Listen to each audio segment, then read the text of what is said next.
بسم اللہ الرحمن الرحیم۔ السلام علیکم کلاس۔ ہم نے ہاف ایکسرسائز کر لی تھی اور ہاف شارٹ کویسچنز ہمارے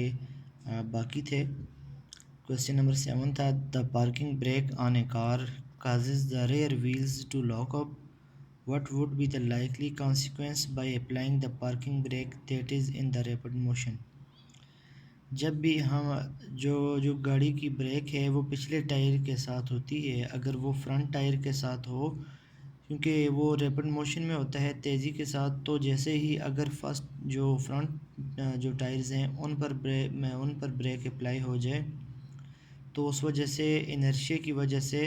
ایکسیڈنٹ کا زیادہ ہے کہ وہ گاڑی الٹ ہی نہ جائے، کیونکہ فرنٹ ویل جو ہیں وہ رک جاتے ہیں اور پچھلے جو ہیں وہ موشن میں ہیں، جبکہ اس کا طریقہ کار یہ ہے کہ جو ریئر ویلز ہیں، جو بیکورڈ ویل ہیں، ان کو پہلے روکا جائے اور اس کے بعد جو فرنٹ ہے وہ ایسے ایسے رک جاتے ہیں۔ Why is the surface of a conveyor belt made rough? Conveyor belt کی سرفیس کو رف کیوں بناتے ہیں؟ کنویئر بیلٹ کہتے ہیں ایک ایسی بیلٹ، آپ نے مختلف شاپنگ مالز میں یا آپ جو ایئرپورٹ پر وہ جو بیلٹ جس پر سامان آتا ہے وہ سامان کو ٹرانسفر کرتے ہیں وہ بیلٹ، تو ان کی سرفیس کو رف اس لیے رکھتے ہیں in order to avoid friction, تاکہ فریکشن کی وجہ سے وہ جو سامان ہے جو مٹیریل اس پر رکھا ہے وہ سلپ نہ کرے، تو رف رکھا جاتا ہے۔ جب بھی آپ رفنس بڑھائیں گے تو فریکشن ہمیشہ کم ہوگی، تو فریکشن کو اوائڈ کرنے کے لیے۔ نیکسٹ کویسچن ہے why does a boatman tie his boat to a pillar before allowing the passenger to step on the river bank? جب ایک کشتی کنارے پر آ کر رکتی ہے تو جو کشتی والا ہوتا ہے وہ اس کشتی کو پہلے کسی رسی کے ساتھ باندھ دیتا ہے، پھر اترتے ہیں۔ ایسا کیوں کرتا ہے؟ ایسا اس لیے کرتا ہے اگر ایسا نہ ہو، اگر وہ کشتی باندھی نہ ہو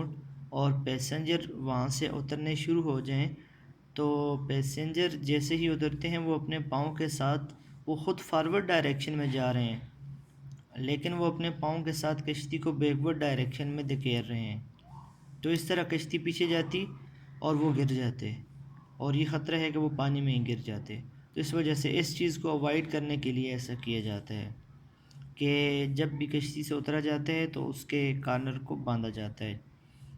پھر اس کے بعد لاسٹ کویسچن ہے ان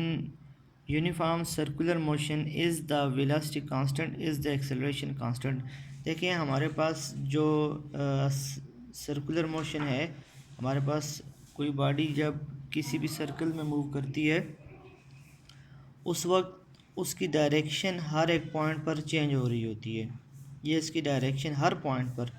یہاں پر اس کی ڈائریکشن اور ہے، یہاں پر اور ہے، یہاں پر اور ہے، یہاں پر اور ہے، یہاں پر اور ہے، تو if a body is moving in a circular path its direction will change at each and every instant۔ تو ویلاسٹی جو ہے، ویلاسٹی دونوں چیزیں رکھتی ہے، میگنیچیوڈ بھی، میگنیچیوڈ پلس ڈائریکشن، ویلاسٹی میں دونوں چیزیں ہیں، میگنیچیوڈ بھی ہے اور ڈائریکشن بھی ہے۔ جب ویلاسٹی میں دونوں چیزیں ہیں، میگنیچیوڈ اور ڈائریکشن، تو دیکھیں اگرچہ میگنیچیوڈ کانسٹنٹ ہو سکتے لیکن ڈائریکشن تو کانسٹنٹ نہیں ہے، اس سرکولر موشن میں ڈائریکشن کانسٹنٹ نہیں ہے، تو جب ڈائریکشن کانسٹنٹ نہیں ہے اس کا مطلب ہے ویلاسٹی کانسٹنٹ نہیں ہو سکتی، کیونکہ ویلاسٹی دونوں پر ڈیپینڈ کرتی ہے، ایک بھی کانسٹنٹ نہ رہ سکے تو دوسری چیز کانسٹنٹ نہیں رہ سکتی، تو یہ دو چیزوں پر ڈیپینڈ تھا، ڈائریکشن کانسٹنٹ نہیں ہے سرکولر موشن میں، لہٰذا ویلاسٹی کانسٹنٹ نہیں ہے، تو in uniform circular motion is the velocity constant is the acceleration constant, تو جب ویلاسٹی کانسٹنٹ نہیں ہے تو ایکسلریشن بھی کانسٹنٹ نہیں رہ سکتا، ایکسلریشن بھی کانسٹنٹ نہیں رہ سکتا، البتہ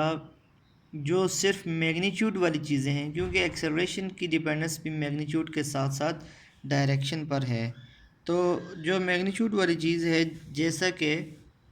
سپیڈ ہے ہمارے پاس، سپیڈ دونوں چیزوں پر ڈیپینڈ نہیں کرتی، سپیڈ کی جسٹ میگنیچیوڈ ہوتی ہے، تو سپیڈ البتہ کانسٹنٹ رہ سکتی ہے، تو ہم ایسا کہتے ہیں کہ سرکولر موشن میں سپیڈ کانسٹنٹ رہ سکتی ہے، ویلاسٹی کانسٹنٹ نہیں رہ سکتی، میگنیچیوڈ کانسٹنٹ ہو سکتا ہے، ڈائریکشن کانسٹنٹ نہیں ہو سکتا۔